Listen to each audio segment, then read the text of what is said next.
Hallo, wir haben ein neues Produkt bei uns im Sortiment und zwar das B900 Rückenexoskelett, ein aktives Exoskelett, das euch dabei unterstützt bei sämtlichen Hebetätigkeiten, zum Beispiel in der Logistik oder beim Arbeiten in nach vorn gebeugter Haltung, zum Beispiel beim Schweißen. Und wenn man so ein Produkt entwickelt, braucht es natürlich eine mehrjährige Entwicklungszeit, viel Arbeit fließt da rein und ein wichtiger Schritt in der Entwicklung ist der Designprototyp. Ein Designprototyp ist das erste Entwicklungsstadium, in dem das Gerät nicht nur technisch funktioniert, sondern auch gestalterisch in der Form ist, wie es später der Anwender benutzen soll. Das bedeutet Form, Farbe, die Kennzeichnung an den Gurten, die Textilien, alles so ausgeführt, wie man das Gerät später auch erleben soll.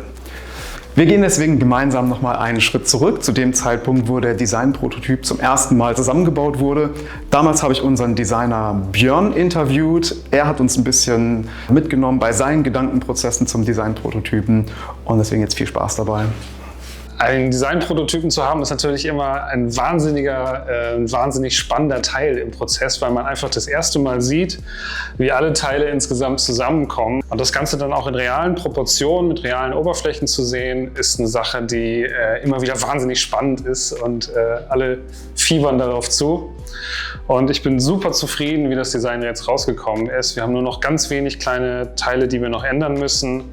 Und im Endeffekt, glaube ich, kriegen wir einen sehr, sehr coolen Look hin. Das sieht wirklich aus wie ein EXO-IQ-Produkt. Also ich finde es sehr schön, den Designprototypen endlich mal zu tragen, zu sehen am Körper. Und mir fällt auf, wenn ich es jetzt trage, dass dadurch, dass wir diese dunklen Kanten haben, dass es hier überläuft, das geht irgendwie ineinander über, es sieht harmonisch aus. Geht auch aus meinem Blick raus. Also es fällt nicht auf, ich habe nicht mehr das Gefühl, irgendwie hier groß etwas zu tragen, sondern mein Blick geht frei und ich kann auch frei arbeiten. Was echt super rauskommt, ist, dass wir die primären Interaktionspunkte, das heißt überall da, wo ich irgendwas einstellen muss, das kommt super raus. Wir können die Breiteneinstellung für die Hüftbreite sofort sehen, wir können die Schwertlängeneinstellung hinten am Korpus sofort sehen für die Rückenlänge. Wir können hier sehen, wo man die Beinlänge einstellt, die Beinschwinge. Und auch am Textil sind alle Punkte, die ich anfassen muss, um das richtig einzustellen, sofort sichtbar. Und ich glaube, die Gefahr, dass man sich an dem Gerät verläuft oder einen Punkt nicht findet, ist sehr gering. Hast du das Gefühl, du findest dich darin zurecht? Hast du alle Punkte gefunden?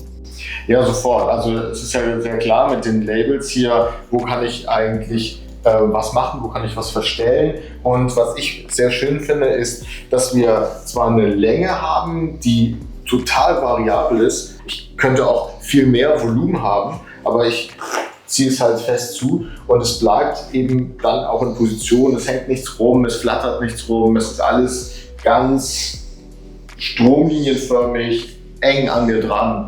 Super. Ich kann auch kaum abwarten, das Modell in der freien Wildbahn zu sehen. Aber wir dürfen ja auch nicht vergessen, das sind Sachen, die tragen die Leute an ihrem Körper.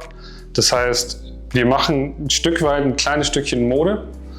Und das ist nicht was man einfach nur in der Hand hält oder was auf dem Tisch liegt, sondern ich laufe wirklich damit den ganzen Tag lang rum. Und dann wollen wir natürlich auch, dass die Leute sich da nicht nur von der Ergonomie drin wohlfühlen, sondern auch einfach optisch da drin wohlfühlen und sich damit auch zeigen mögen.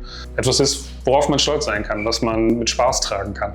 Ich habe hier wirklich das Gefühl, das sitzt an mir ein bisschen wie eine zweite Haut. Es trägt optisch nicht auf, aber ich glaube, es sieht cool genug aus. Das heißt, dass ich mich auch damit gerne präsentieren würde. Das heißt, wenn ich arbeite, dass Leute das sehen und sehen, okay, das ist ein cooles Werkzeug, das würde ich gerne benutzen.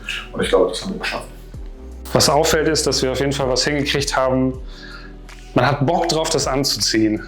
Und es ist nicht so, es wirkt nicht wie ein Stützkorsett oder sowas, sondern es ist einfach eine coole Maschine, die du anziehst, die dich unterstützt, die dich nicht behindert, die mit dir arbeitet, nicht gegen dich arbeitet. Ja, ich finde auch, dass es aussieht, als würde ich damit eine gewisse Power haben. Also, dass es mich auch wirklich ein bisschen leistungsfähiger macht. Nicht, dass das das ultimative Ziel war, sondern das Ziel war ja immer auch, hier einen präventiven Gedanken zu haben und soll mich unterstützen. Aber wie eine gute Bohrmaschine, wie ein cooles Werkzeug, es muss auch irgendwie ein bisschen Power und Sexiness ausstrahlen. Ich glaube, das tut es auch.